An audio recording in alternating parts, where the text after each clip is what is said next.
So a while back ago, I made a video defending Wish from the criticisms it was already receiving before the movie even released. Now the film's been out and I had a chance to see it this weekend. Should I have stood by my positive stance, or was it right to complain all this time? Let's discuss. This video will include spoilers for Disney's Wish, so do with that as you will. Anyway, now let's discuss. For this being Disney's 100th anniversary film, I think they did a splendid job at mixing the older and newer aspects of Disney into this film. From the very beginning, from the opening and closing of a traditional storybook, to having 2D animation mixed back in with the 3D, I thought it was wonderful. The animation was adorable. I liked the blend of 2 and 3D animation. I heard a lot from creators that the trailers were unfinished, and they went on a lot of rants about how they worked at Disney and how animation looks unfinished when it's a certain kind of way, but I don't really care. Me, small brain, like pretty color. It felt rather nostalgic in a way to the older Disney style, which I feel like they were trying to do, and they pulled it off really well. The background has kind of a hand drawn or even painted feel to it, and then the character models look 3D and sometimes even 2D. I'll definitely want to look at behind the scenes to see how that was done. Asha was a really well-written character.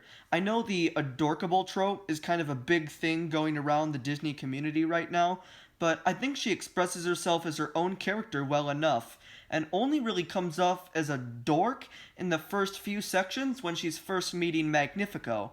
After that, she's quick to take action for herself and her friends and family. I'm not sure how I liked the ending, though. I thought she was gonna take Magnifico's place as grantor of the wishes. Then they decided to go a completely different route and have the citizens pursue their own dreams, which I really liked. I thought, that was a better route. It shows kids not to over-rely on the super authoritative, powerful person. But then they decide to give Asha a magic wand and deem her the fairy godmother of Rosa. I wasn't quite on board with that. I wish they had just gotten rid of magical sorcerer people altogether and left it to wishing upon the stars. But I'm curious to see how they include her in other Disney shorts or maybe another film. Who knows? King Magnifico, played by the handsome Chris Pine, was a character many had doubts about, saying that he was going to be a fake-out villain for the Queen or just fall on his face with bad dialogue or writing, but I thought he was superb. Chris Pine can do no wrong, in my opinion, because I'm a straight man who's not in love with him. I like men now! Magnifico starts as a man seemingly all-powerful, who can grant wishes of the people, but as we start to see more and more, we start to challenge his beliefs. Should these wishes be given back to the citizens, or is Magnifico right to protect them?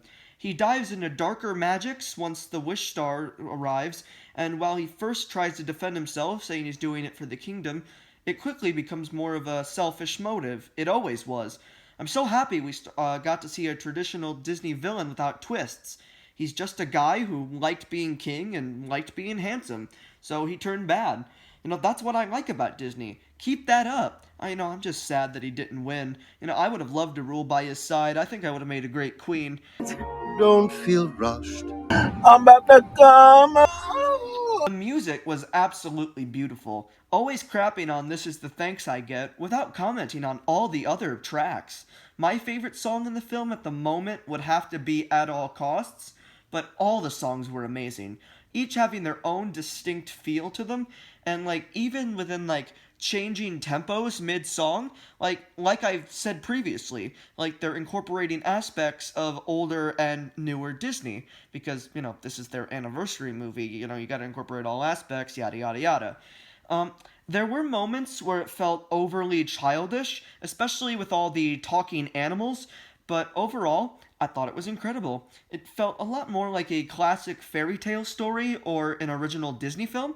I was hooked right from the beginning, and there wasn't really a moment where it, really took me out. I give Wish a 9 out of 10. I'm heading to Disney World for New Year's, and I'm glad I caught this one before the trip.